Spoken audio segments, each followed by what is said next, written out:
À New York, Amina Assad a scolarisé ses enfants dans la même école qu'elle fréquentait étant petite.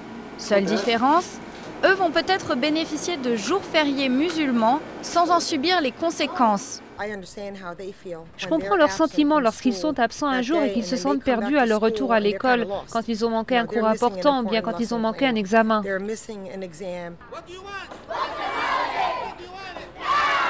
La communauté musulmane milite pour que 2 congés musulmans soient ajoutés au calendrier scolaire. Aïd el-Fitr, célébré à la fin du Ramadan, et Aïd el-Adha, environ 2 mois plus tard. 12% des élèves new-yorkais seraient de confession musulmane, et selon les partisans des congés musulmans, ils devraient par conséquent être pris en compte. Stoppons l'injustice. Envoyez le message d'approbation qu'ils méritent. L'an dernier, le conseil municipal a passé une résolution unanime en faveur de cette mesure. Mais le maire Michael Bloomberg, lui, ne la soutient pas. L'administration n'a rien fait. Nous célébrons le premier anniversaire de cette résolution, mais nous ne sommes pas du tout satisfaits. D'autres villes, dans le Michigan et le New Jersey par exemple, ont déjà adapté leur calendrier en ajoutant ces 2 congés.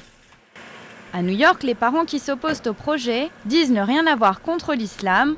Pour eux, c'est plutôt un problème d'organisation. Moi, je travaille, donc je vais devoir trouver une solution pour faire garder mes enfants quand l'école est fermée. Près de 10 ans après le 11 septembre, ce débat n'est pas le seul à faire polémique. Le projet de construction de 3 mosquées dans la ville, dont une à proximité du World Trade Center, suscite la controverse.